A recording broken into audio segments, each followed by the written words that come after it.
I have to be perfectly honest with you. When it comes to abortion, when I think about abortion and what happens during an abortion, I have to admit that I do not like the idea. I morally find it difficult to accept abortion as a solution to a problem. But what does that mean? How does that translate into legislation? What sort of legislation around abortion would I support? Would I accept? Given that I don't like the idea of abortion.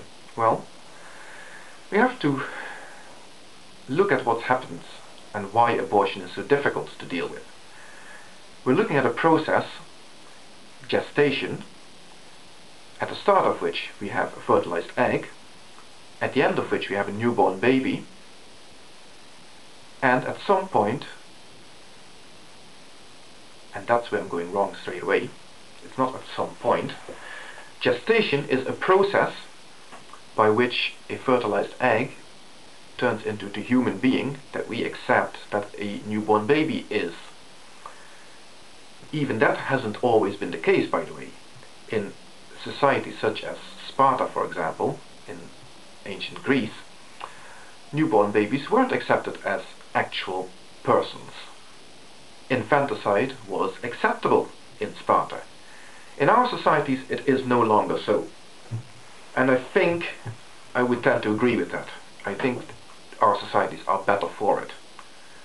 So in most of our societies, definitely in all Western societies, infants, newborn babies are accepted as persons. So we have this problem. We've got a gestation process during which a fertilized egg, which is not a person, turns into a newborn baby, which is a person. And like I said, there is a big problem because there is no point during gestation at which this happens. Gestation is a process with a beginning and an end, but there is no clear demarcations in between. How do you deal with that legally? Now, I have no problems with something like a morning after pill, which prevents fertilized eggs and early embryos from nesting and therefore becoming fetuses. I have absolutely no problem with that because a fertilized egg is not a human being. It is even scientifically defensible as a position because fertilized eggs can split. Fertilized eggs can turn into embryos that split into 2 or more embryos, creating more than one sibling from one fertilized egg. 2 embryos can merge to create a chimera, and that is one individual, but that individual is created from 2 sets of genetic information. It's rare, but it can happen. So to equate a fertilized egg with a human being is absurd and completely indefensible by any reasonable criteria. So anybody who is religious and wants to use that as a criteria, as a facile way of avoiding the problem, is being intellectually dishonest, and I will not accept it. But that leaves us with this problem. That does leave us with this problem, that we have this process, and legally we cannot cater for processes. We cannot say, at 20 weeks time, you are 50% legal when you acquire an abortion. In legal terms, it has to be either legal or illegal. And therefore we have to define legally something that doesn't exist in reality, and that is a point during gestation until which abortion would be considered legal and after which it wouldn't be.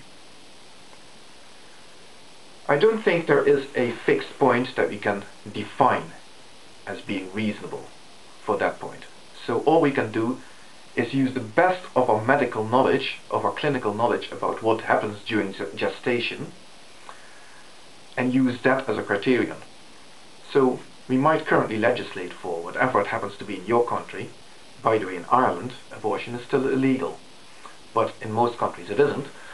And for example, in some countries that cut-off point might be 20 weeks, and others it might be 24 weeks.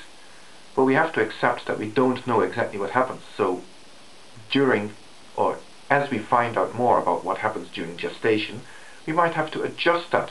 And we will have to be legally flexible enough to allow for such adjustments.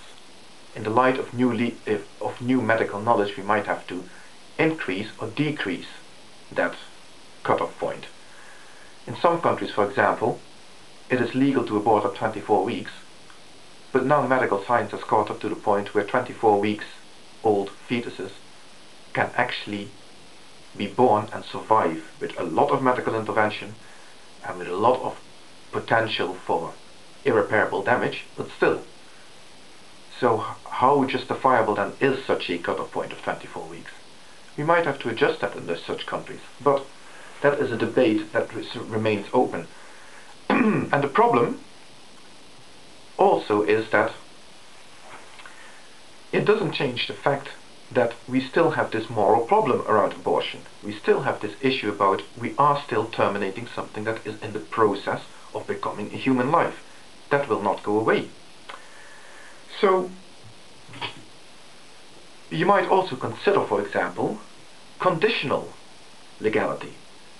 For example, allowing abortion if the pregnancy is the result of rape. But you then get into a completely different can of worms. For example, how do you know that a woman has really been raped? If somebody wants an abortion, maybe they'll just make up a rape. How do you know, how can you be sure that a pregnancy is really, what do you call it, a risk to a woman's life, for example, if you wanted to use that as a criterion? If you wanted to use a woman's mental state, well, somebody who wants an abortion for what you would call frivolous reasons might be very good at portraying somebody who's mentally very distressed. And on the other hand, somebody who is actually genuinely mentally distressed might be able to might present herself in such a way that a doctor observing her might conclude that she isn't. And so you would then grant an abortion to somebody who legally shouldn't get one and refuse it to somebody who should. The whole issue is just way too difficult to legalize properly. And that's why I believe the only real option, whether we like abortion or not, is to leave it up to the woman's own conscience to make the decision for herself. She is the only person who is fully entitled to judge her own circumstances and who will be able to think through for herself the moral implications of what she is doing, and the decision should lie with her. All we can do is legislate for a cutoff point, an arbitrary cutoff point, as I said already. But there's something more important, I think. Rather than legalizing whether or not abortion is allowable and till what point during a pregnancy, we should accept that abortion is something that you would want to avoid. Well, if that is what you want to do, if you want to reduce the number of abortions, then there might be another avenue. Rather than legalizing against it and making it illegal and basically just forcing women to go underground and going for illegal abortions, which they will do. History has shown that over and over again, that where abortion is illegal, women will find illegal means to purloin one and put themselves at enormous risk. Do we really want that to happen? Do we really want women to put themselves at such risks because we will not allow them to do something that they will do? So that's not right. If we want to do something about abortion, we should look into how we can prevent it from even being necessary. And there are two ways of achieving that, I think. There might be a positive way, from certain people's perspective anyway, and that is to make it easier for women, first of all, to remove the stigma of being pregnant, an unwanted pregnancy, so that a woman can hold her head up with pride while she carries the birth through to its completion, and then make it easy for her to find a good adoptive home for the baby. And of course, the other solution to the problem is even easier, and that is the best possible sex education, so that people know what sexual activity is about, what it entails, what the risks are, and how they can avoid becoming pregnant in the first place. That is how we can reduce the number of abortions.